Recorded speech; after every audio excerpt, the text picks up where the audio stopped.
everybody to another episode of What the Fuck Paranormal Chat with the Naked Bigfoot.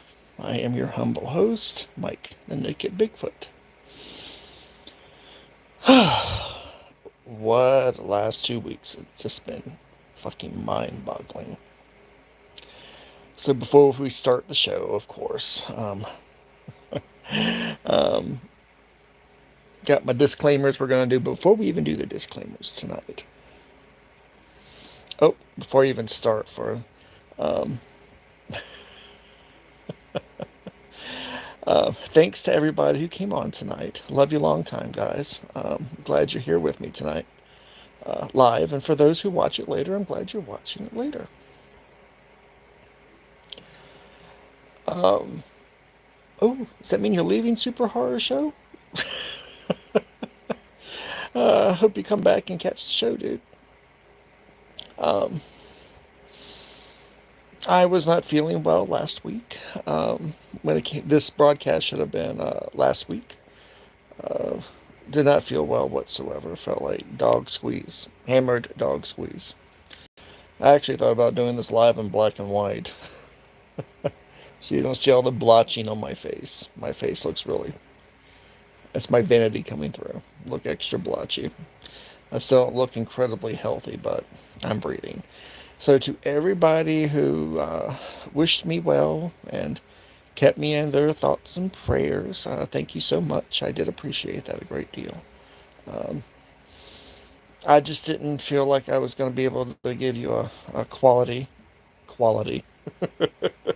when it came to my show. It's a hard word to use when it comes to my show, is quality.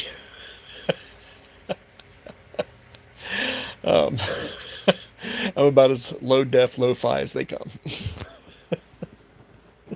Which I think is what makes my show novel and fun. So, and again, I see there's a bunch of new people popping on. Thanks again for coming on with me tonight, guys. Love you long time. I'm glad you're here with me. Again, thanks to everybody who wished me well and who checked in on me. I did appreciate you. And also for those who are following my daily updates, well, not exactly daily updates.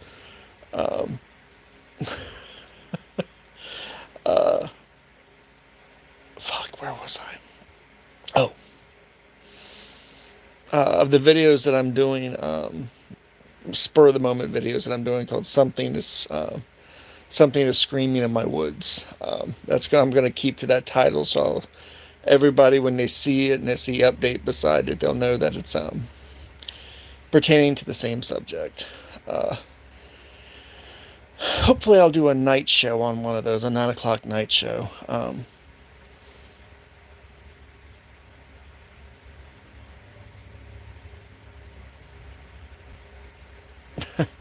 But the something is screaming in my woods. I just want to say this. I am exasperated with weird shit. I'm just tired.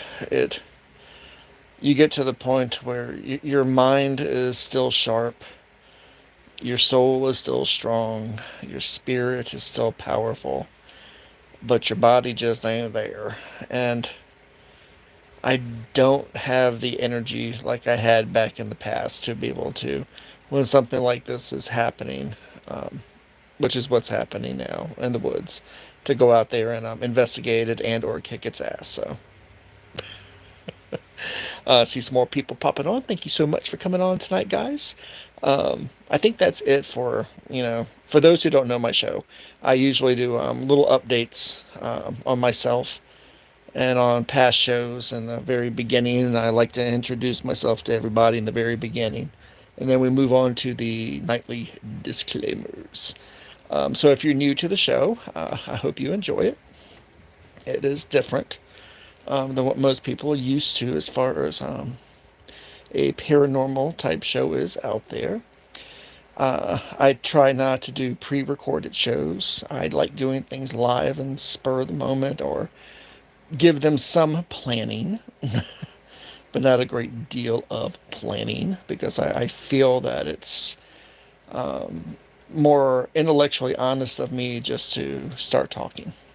You know, it's more interesting, and I can give you much more emotion when you see me live. Just when we just start talking about it. Alrighty, let's begin tonight's show with the regular disclaimers.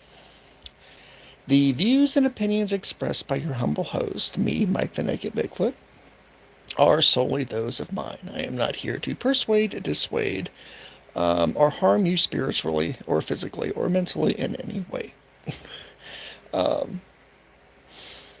If you leave any from watching any of my chats with an intense curiosity to go out and explore this wonderful, supernatural, magical, preternatural world that we live in, I feel that I have done my job. Hey, how's it going?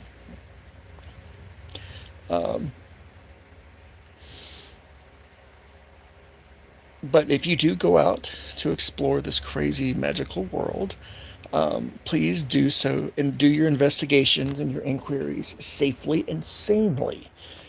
You will hear me talking when I talk about my experiences with some of these subjects that I have done dumb shit, crazy stuff that if I knew then what I know now, I would have never taken the risk. I had a lot of stupid luck on my side back in the day. So if you don't feel exceptionally lucky in life, please do not take risks. Do your investigations and your research safely and sanely. Also, if you haven't picked up on it yet, I do. If you have any children in the room with you right now, or if you're going to watch the recording later, the replay later, there will be naughty words that are spoken. I do drop the F-bomb occasionally, frequently, and often, as well as other bad words. So if you do not wish to have your child exposed to such language, please ask them to leave the room or place a set of headphones over your ears and listen and watch my show in solitude. If you are offended by bad language, I do not use it gratuitously. It is part of my vernacular. It just pops out of my mouth, especially when I get excited. It pops out of my mouth. I will not apologize for it, but I do ask that you try to overlook the words and stay with the story because I think you'll enjoy the show. But if it's my language is too much for you, might not be the show for you, boo. Oh, more people popping on. Thanks again. Hi, everybody. Thanks for popping on. Thanks for popping on. Love you long time. Also, we play a drinking game on this show that some people may not be aware of. Especially, let's say, I know there's a lot of new faces on tonight, a lot of new people on tonight. We do play a drinking game. Every time you hear me say, I know you're waiting for me to talk about the drinking game. Oh, God. Mother. Mother, blood. Mother, what did you do? Not again. Sorry, Super Horror Show. Had to do a psycho reference when I think I saw you type in mother. We do play a drinking game. Every time you hear me say, that's a story for another time, or that's a story for another day, please take a drink from your adult beverage of choice. If you do not engage in or imbibe adult beverages, if you do not imbibe adult beverages, and you wish to participate in the game, please take a sip of your non-alcoholic beverage of choice. Heavy metal! Papa Joey! Everybody that I haven't named yet, hey guys, hey guys. Oh, lucky number 13 on my screen. That was you, heavy metal. If you do play the drinking game tonight with adult beverages, please do not drink and drive because by the time the show is over with, more than likely you will be drunk off your ass. So find a nice couch to lay on, get an Uber or a Lyft if they still exist. I don't know if Lyft still exists or not, to take you home or call somebody to come pick you up. Or if you're at a bar watching this on your phone or your whatever media you have and you're at a bar, just remember You don't have to go home, but you can't stay here.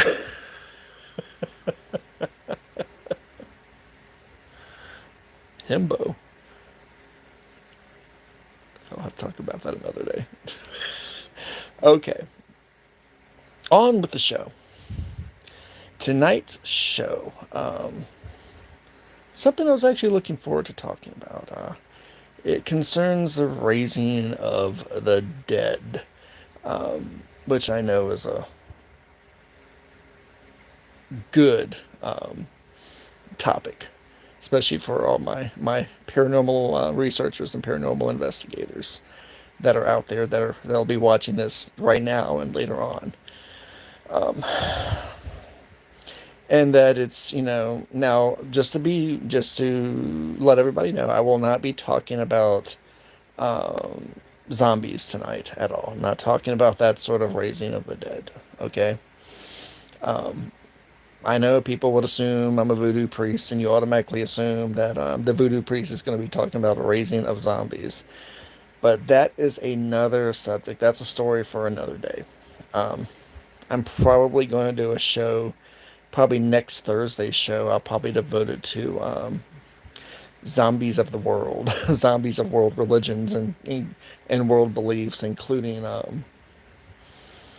uh, the concept of a zombie and the voodoo faith. So, which I think everybody will enjoy. So we will not be discussing zombies. We'll be actually talking about the actually bringing raising of the dead, calling forth a dead once human spirit um, into the world of the living. Um, Also, calling forth a one to communicate with, and also the calling of a once human spirit to clothe it in the flesh that it wore in its previous and during its first time on this mortal coil. So it's gonna be kind of serious. It's gonna be a little heavy tonight. So please bear with me. Um, but with all of my discussions, I'm gonna start out with a story. There are many in every faith and every culture in the world, and I do mean that literally in the world. Um, Talks about the raising of the dead in some sense of the word. Uh, and everybody who knows when I talk, if you don't know already, when I talk about religion, I talk about it in a matter of fact tones. I do not apply judgment. Um, I do not judge other religions one way or the other.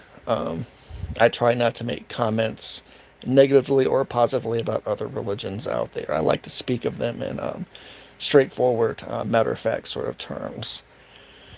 Because I mean, I'm not overly sensitive about people knocking my faith, but some people are. Uh, so, not here to offend you, but if you are offended, I'm not going to apologize for it because that is not the intention of what I'm talking about. And the intention of the discussion was to offend you. So, if you get offended, um, you might have a few issues you have to work through before you watch my show again. um, it's all on you, boo. Everybody has some aspect of has something to do with raising it. In Christianity, um, Jesus was crucified, he died, and he rose from the dead. Um, when you in Christian faith, and I know I'm just simplifying this, so you'll have to forgive me. I only give myself about an hour or so for these discussions. Um, so I do oversimplify things a great deal. Um, and a lot of the Native American faiths here in North America, Native American beliefs and religions here in North America, um, they talk about calling forth the spirits of their ancestors from the dead, from their bones, actually, in places where they were interred at, to communicate with them and to offer advice from. In the voodoo faith, we do the same thing. We'll call forth these spirits of the simplest form. We call forth these spirits of the ancestors. Uh, every faith, literally every faith, has some ritual or some belief in raising the dead, bringing the dead back to the realm of the living. Now, what I'm going to be talking about tonight, I was always fascinated by the subject of bringing someone back to life. It's always fascinated me, even before I found my religion. When I was spending my time wandering the United States, trying to discover myself, and I was uh, the one man X Files before the X Files actually were popular. I was the one man X File. I would go around and do my own investigations and research around the United States on various subjects or rumors or legends that I found interesting. Um, but when I would always hear stories of raising the dead, but I never heard stories of I heard stories of the dead coming back, but I had never heard any stories of people that were actually raising the dead, bringing forth the spirit or bringing forth the spirit and clothing it in flesh. Why do I say it that way, you may ask? Okay. For those who may or may not know, for some of you, you'll know. When I was learning the ways of my faith, which I am a voodoo priest for those who are not aware of that. I am a Hungan, as opposed to a Mambo. Hungan is male, Mambo is female. But when I was learning under my mentor, who was teaching me the ways of the faith and the ways of the faithful, his name was Papa Thomas. Uh, he has since left this world and travels in the daylight world of the serpent. Um, I'll have to explain that one day, but that'll be a story for another day. I'll have to.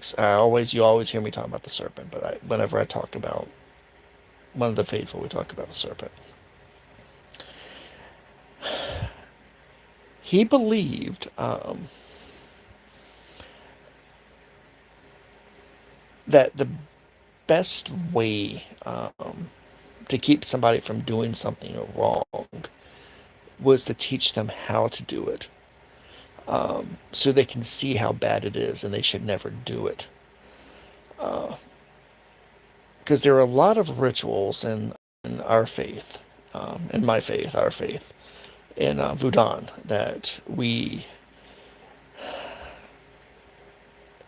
that are there, that were created, that were given to us by the low and the divine ancestors. Um, that if we did them, they go against the natural order. They go against the laws of nature. They go against uh,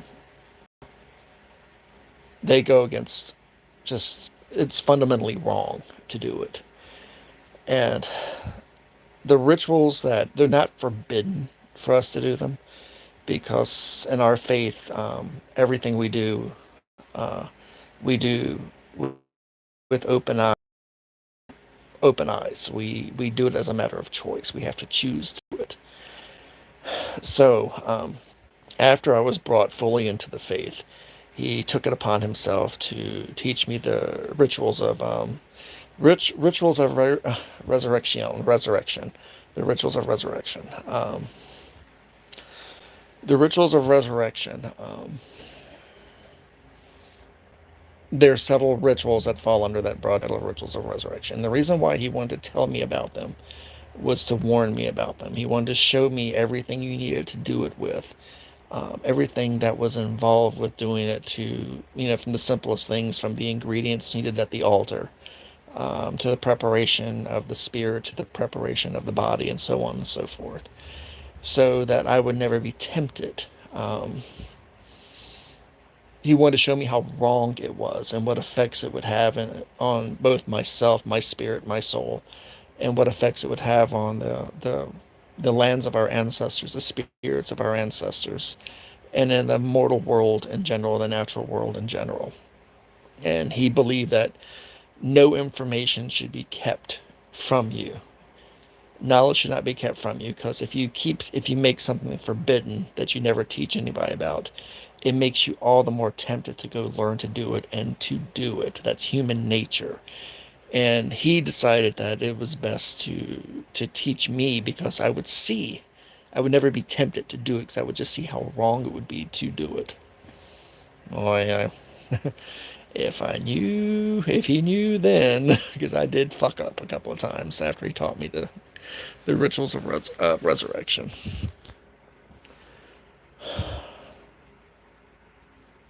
Okay, let's talk about the rituals of resurrection. I'm not going to tell you guys all the ins and outs of the rituals of resurrection. I'm going to um, tell you bits and pieces of it and explain it to you. I'm not going to give you the raising of the dead cheat sheet. I'm not going to be giving you raising of the dead for dummies tonight. Just to let you know, that's not going to happen. Um, it's dangerous. It's incredibly dangerous. I'm not talking about. It's a spiritual danger and also a physical danger. Okay, I know I'm babbling. I'm trying to get my thoughts together so I can explain this well, and not sound preachy about it.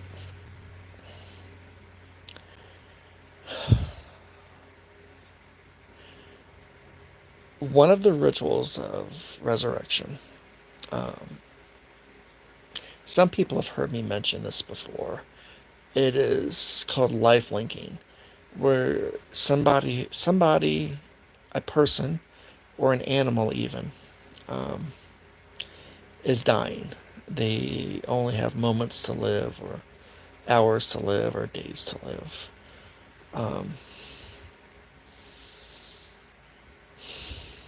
I did this, by the way. I did this particular ritual, and I did pay for it. I did pay for it when I did it. Um, I'll tell you the cost. At the end, I'll explain the cost that I paid. I did pay for it. Gods, did I pay for it? Um, I'm not sure if it was worth it. Well, I'm not going to say that. It was worth it. Uh, life linking involves um,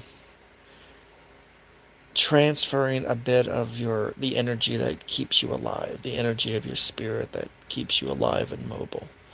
Um, you share it with somebody who is on the edge of death. Um, and you can, depending on how much of your life you pour into them, is how you can keep death, as will give them day.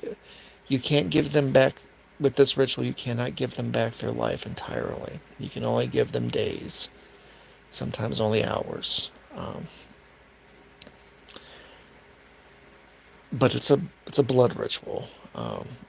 Involves a great deal of blood.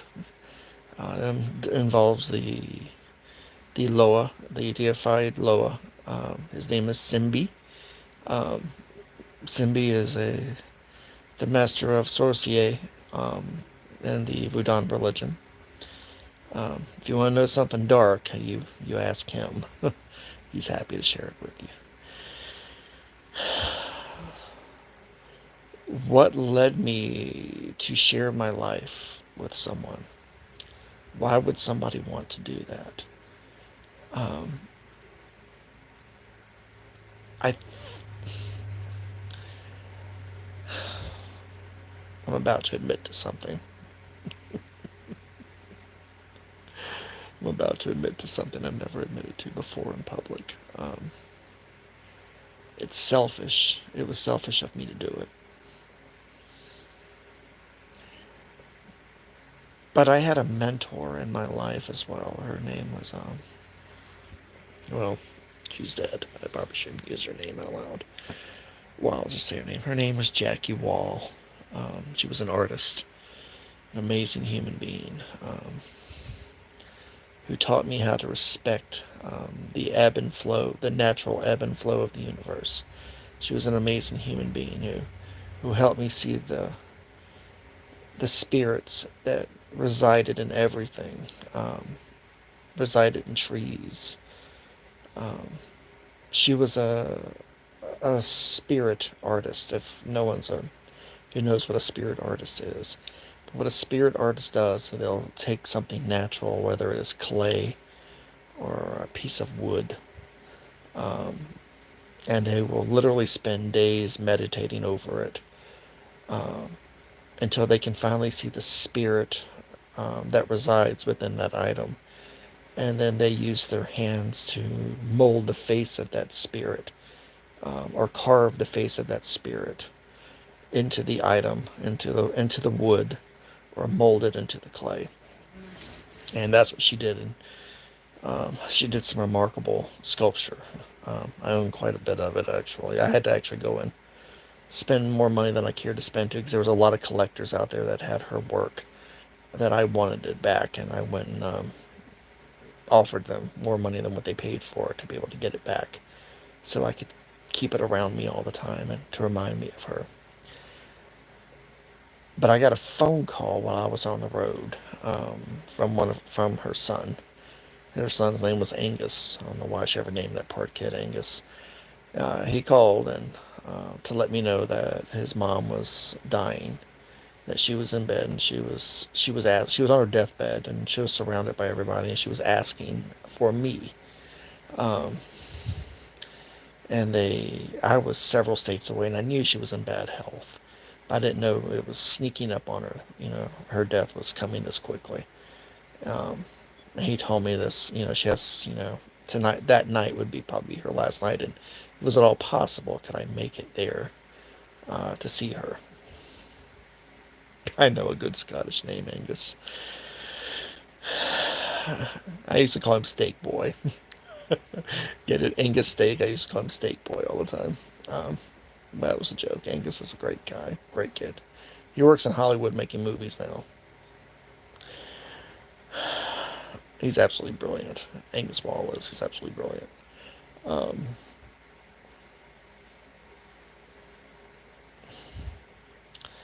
it was pouring down raining the night that I was on the road. Where was I? Oh gods. I was in some backwoods haunt when he was able to find me somehow, when he located me and called me. And I told him I wouldn't be able to make it. And it just devastated me. Absolutely devastated me. That I would not be there to see her on to the next world and to say my goodbyes. So I pulled over into a hotel. I had my... Some people will get this joke. I hope you do get it, and I hope you look it up. My magical murder bag. That's what I call it.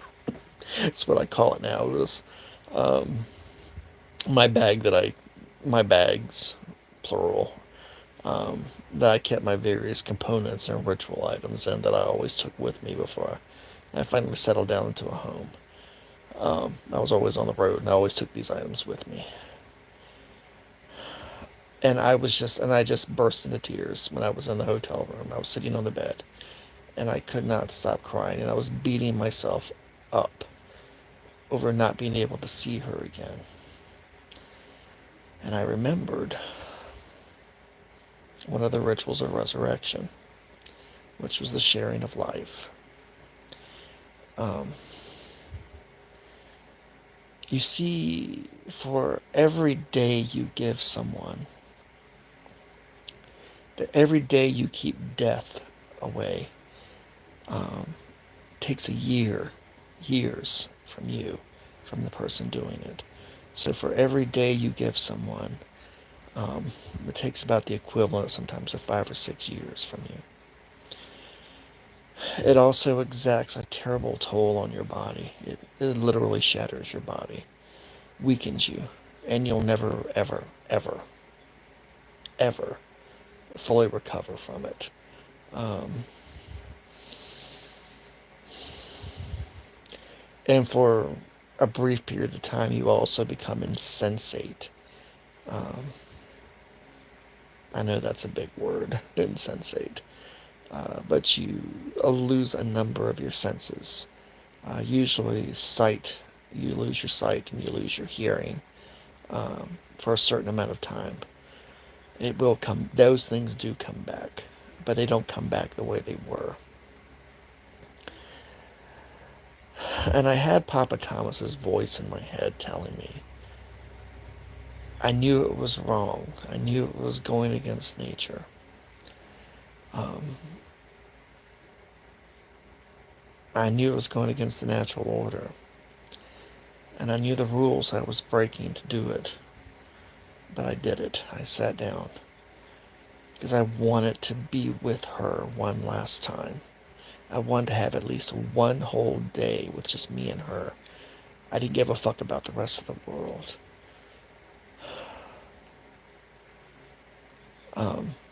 I bled a great deal into a bowl. I called aloud and called up Simbi and Baron Samedi, and I remember hearing their voice in my head saying to me, this is the path you choose. You understand that. And I acknowledged it. And then they asked the most important question. What do you want to give for this to be? And I gave the only answer I was told that you're ever to give to make this ritual work. I said, I give of myself. I give me.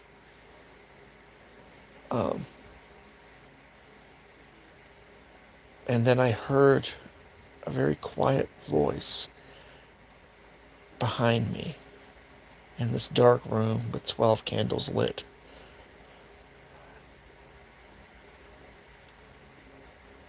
Do you care about what it does to the world? And I remember saying out loud, I don't give a damn about the rest of this world. I would see it burn to ashes if I could have one more day with Jackie. And I literally heard the darkness around me sigh.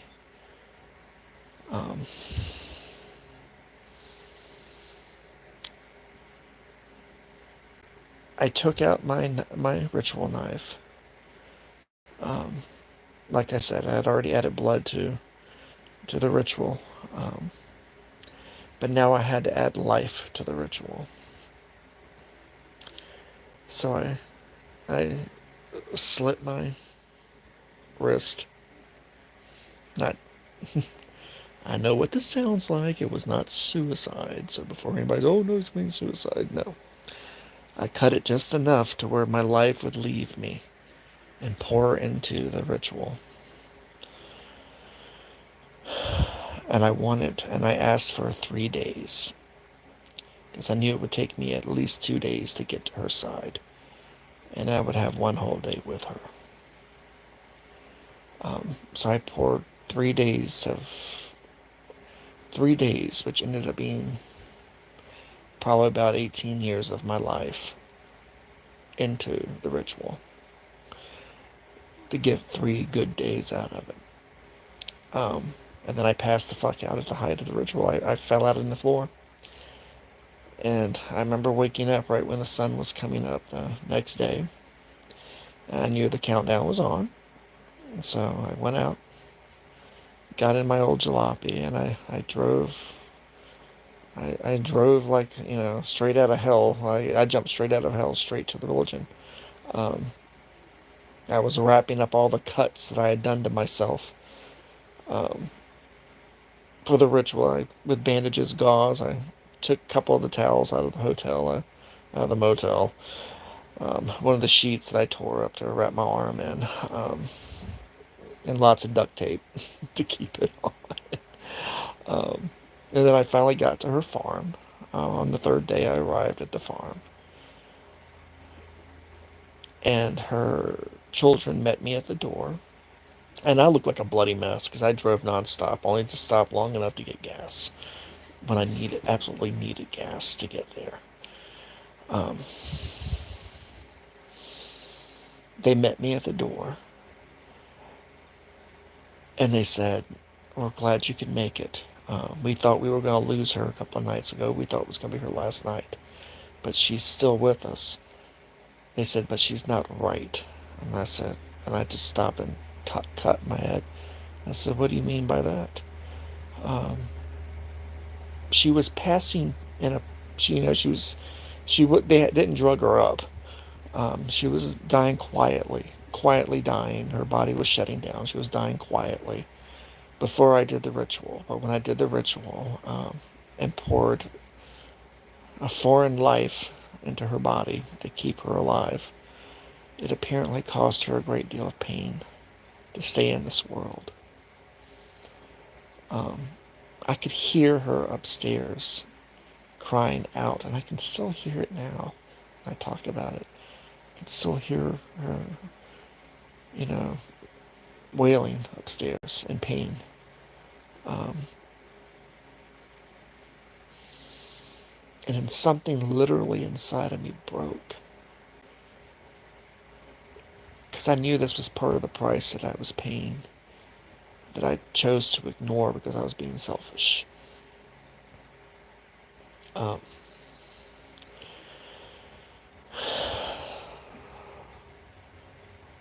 I couldn't say anything else to her family. They just guided me up the stairs to see her, and I could hear her wailing and moaning, coming from her bedroom. I was numb, but like I said, something inside of me was officially broken. Had broken inside of me. Um,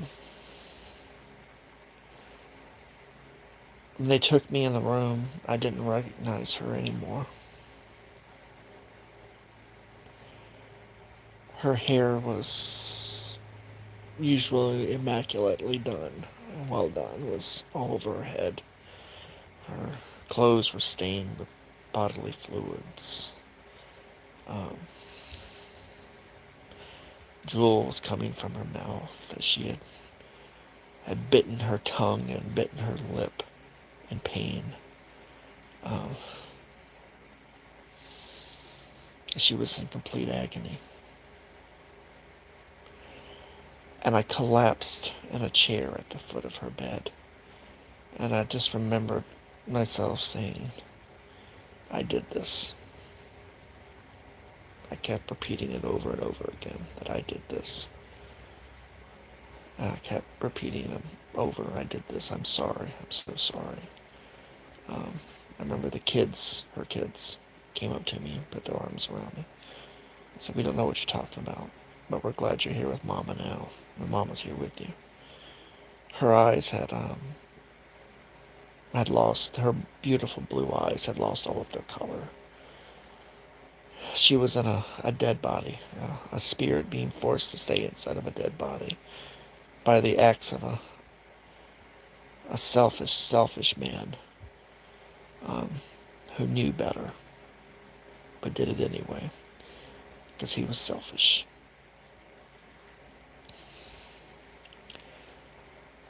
And I sat there at the foot of her bed until she died. Again, it took about 24 hours. And she suddenly it went from, her wailing and her screaming. She just went completely silent. She just stopped. Her whole body just absolutely just stopped. I knew she was no longer there. She did not leave this world peacefully. And when she stopped, because she had been dead for, she's dead for 3 days, but I forced her, unnaturally keep her alive for those 3 days, but she was dead. So her body just stopped, her body left her breath left her body when the sun came up the next day.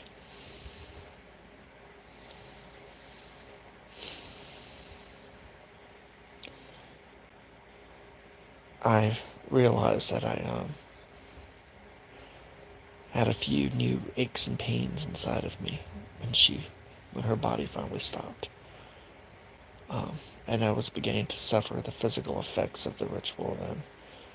And I would go on to continue to suffer. I do, as some people well know my story, and I share my story frequently, about my health, that I have I'm in the stages of multiple organ failure. It's going slowly as fuck. mainly my liver and kidneys, and my eyesight. Oh, by the way, I did lose my ability to see at one point before I finally passed out. I just completely lost my ability to see anything. Everything went black, and I passed the fuck out. Um, and the only sound I could hear was my own heartbeat, and that finally faded. And when I passed out too, um, I attribute my own health issues um, for what I did all those years ago. The ritual I did all those years ago. To extend a life that should not have been extended. I put that out there as a cautionary tale that I had to learn the hard way. I had to be selfish um, and do something like that to another human being. I would never do it again. The price is too high, not for me. The price is too high for the person that you do it to. Okay, I'm just going to stop it there, unless anybody has any questions. um, let's talk about just calling up a dead spirit, and let's go into something more cheerful. Something about calling up a dead spirit. Um, Calling up the dead is not. That's not one of the rituals of resurrection. Calling up a dead spirit is not one of the rituals of resurrection. One of the other rituals of resurrection is actually calling up a dead spirit and then clothing it in flesh. Um, that involves taking a dead body, not necessarily the person who died, the spirit of the person you're calling. It could be anybody's body, as long as it was dead. Um, and placing that spirit within that body to animate it and to bring it back to life, to resurrect that spirit in another body. Um, I have never even tried to do that. And that's one of the other rituals of resurrection. Um, but I know how to do it. I'll fucking never do it. Um, but I know exactly how to do it. Um, it's it's remarkably easy. um, but again, there's a price you have to pay for doing that too, and, um, which is interesting. But don't pity this old monster here, okay? Just remember, everything that's happening to me now is happening because of the choices I've made. I acknowledge that, okay? Don't pity the old monster.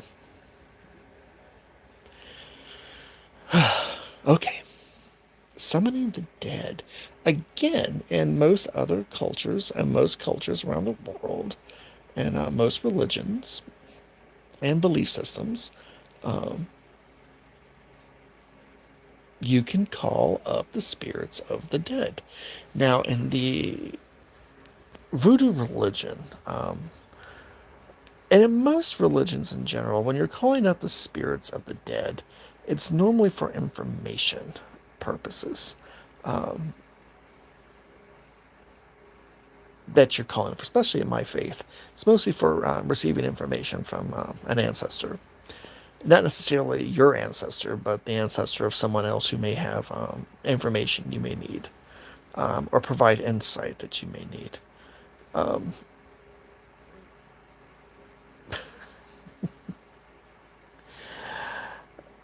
Now, I have happily, now we're not talking about we're talking about somebody who has passed beyond, we're talking about spirits that have passed beyond the veil. We're not talking about conjuring spirits that are haunting a location, or still walking the mortal plane. We're talking about reaching through the veil, um, cracking the door open, and asking them to come out. Now, they don't always come when you do call them, okay? Um, and sometimes you'll get the wrong spirit that'll come through to communicate with you.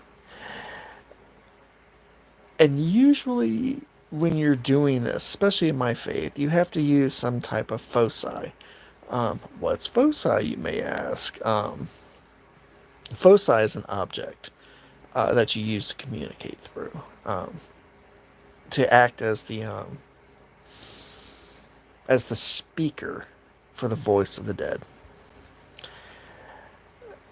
Now, we have many options in the religion of voodoo when we call up, when we raise a dead spirit to communicate with them with.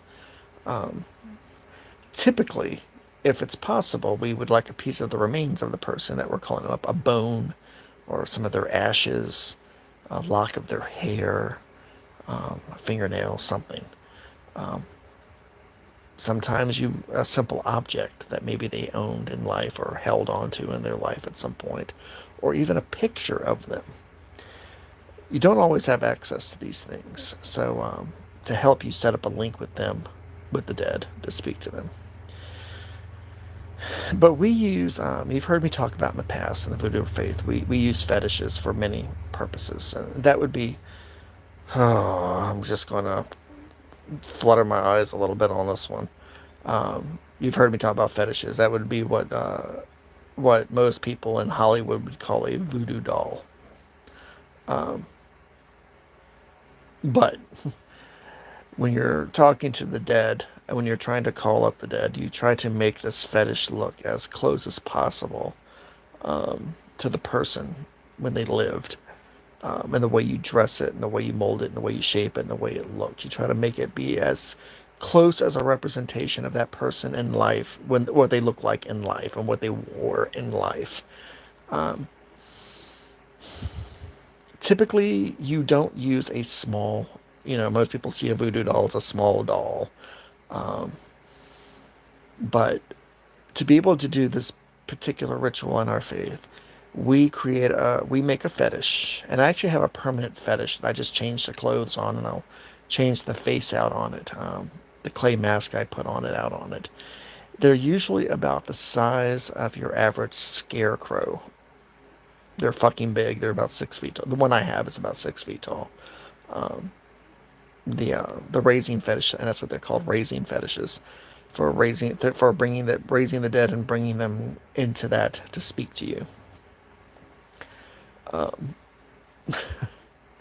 Again, the fetish that I put together is, again, that I use, and they're reusable. You can reuse them. They're recyclable, so they're green. It's my bad joke for tonight. So if AOC is watching this, just to let you know, Princess, we recycle in my faith. And we recycle these fetishes in my faith. No need to picket my farm. Okay, that's enough of me being a political smartass.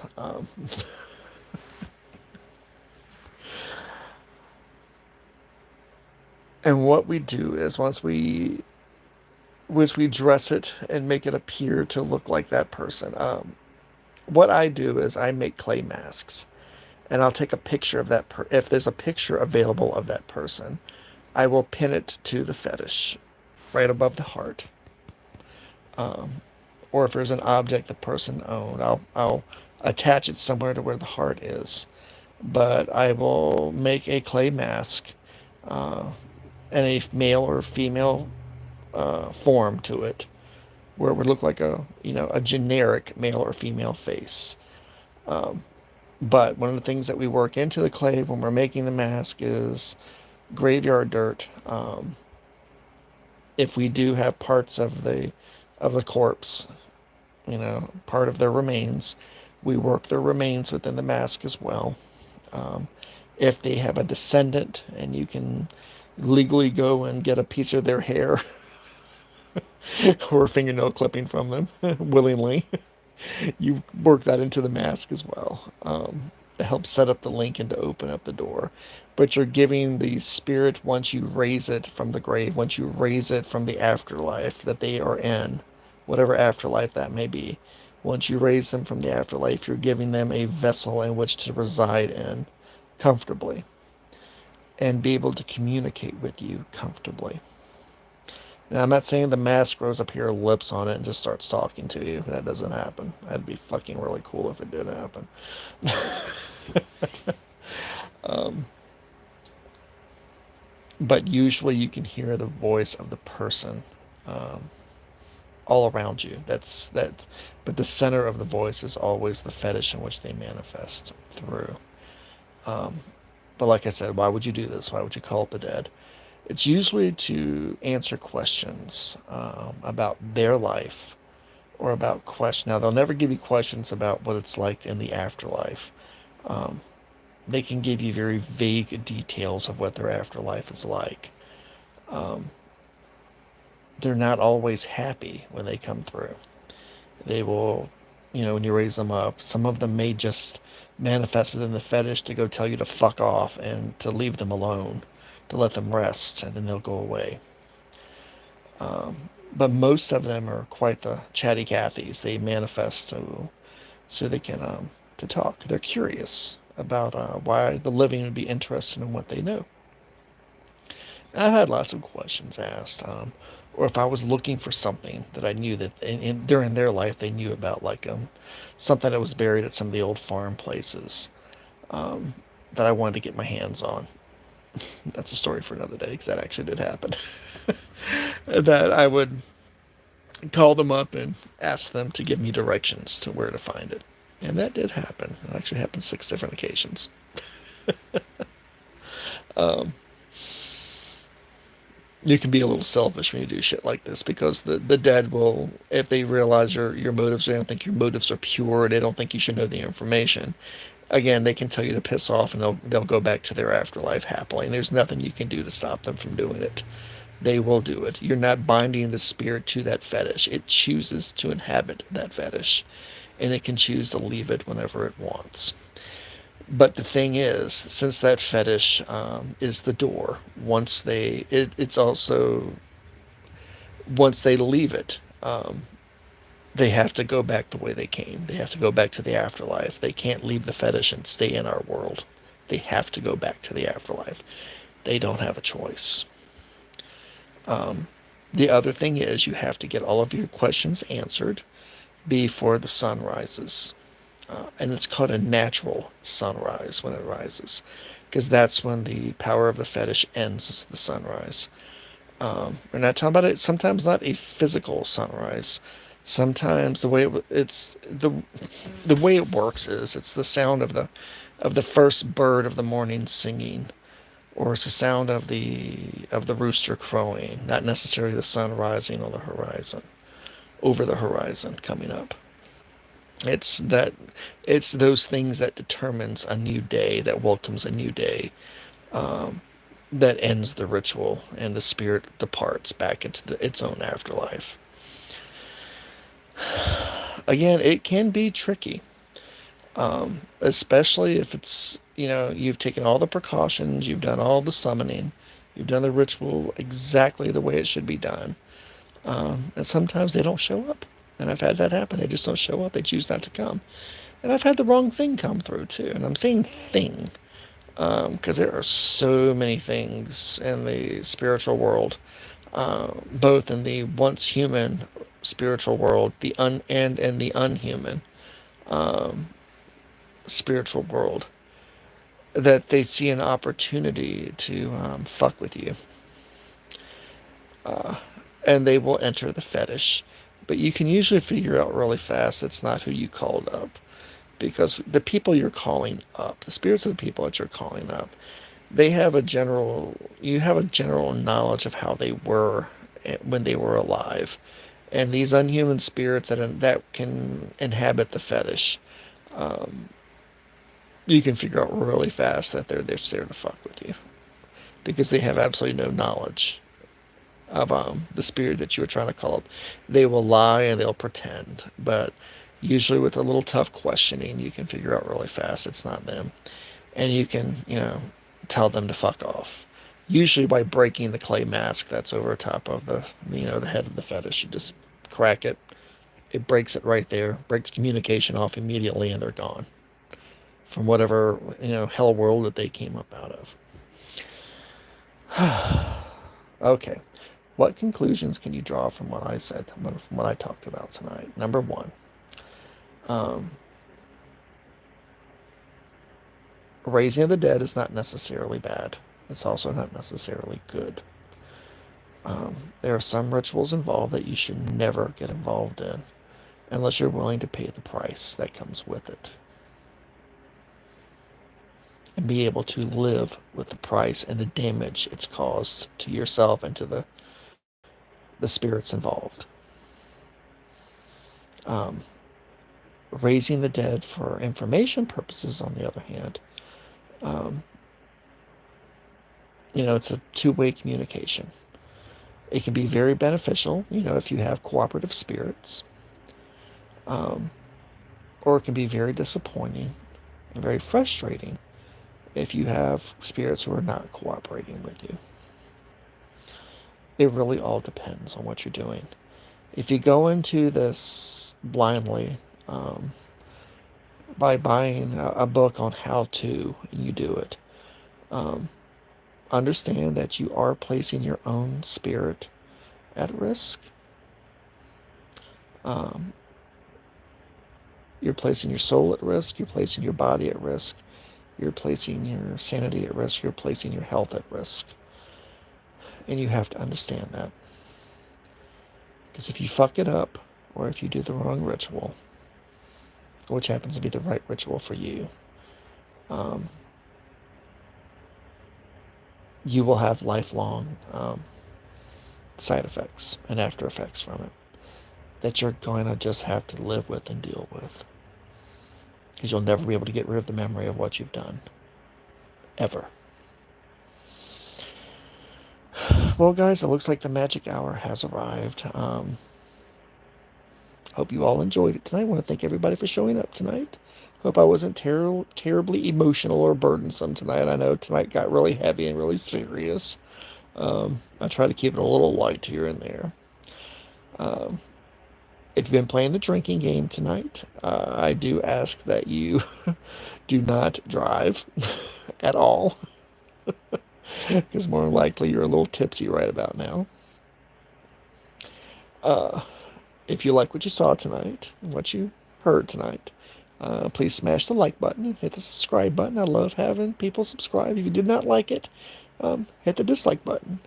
But please tell me why you didn't like it in the comments. It helps me grow. It helps me grow as a storyteller to know what you didn't like about it. If you're on Twitter, you can find me at VoodooMan3. If you wish to follow me, I'll be happy to follow back. There are other shows that I have on here, other chat episodes that I have on here. So if this one's not to your liking, feel free to take a look at everything. I'm sure you'll find something that you do like. Please share with your friends. Please be responsible in all of your research and investigations. Do it sanely and safely. As always, I do appreciate everybody who came on live tonight with me. Love you for a long time. For anybody who watches the replay, thank you so much for watching the replay. Please share it with your friends. I like to think that my chats, my show, is very unique. It's very different from what's out there already. I'm about sharing of information and sharing of stories. Sometimes, and I just want to be in. I just want to not only have a fun time and a good time, but also want to be a teacher and educator as well with you about this crazy and beautiful supernatural world around us. Again, thank you very much. Love you long time, guys. Until next time. This has been What the Fuck Paranormal Chat with a Naked Bigfoot. And I am your host, Mike the Naked Bigfoot. Have a great night, and I'll see you next time.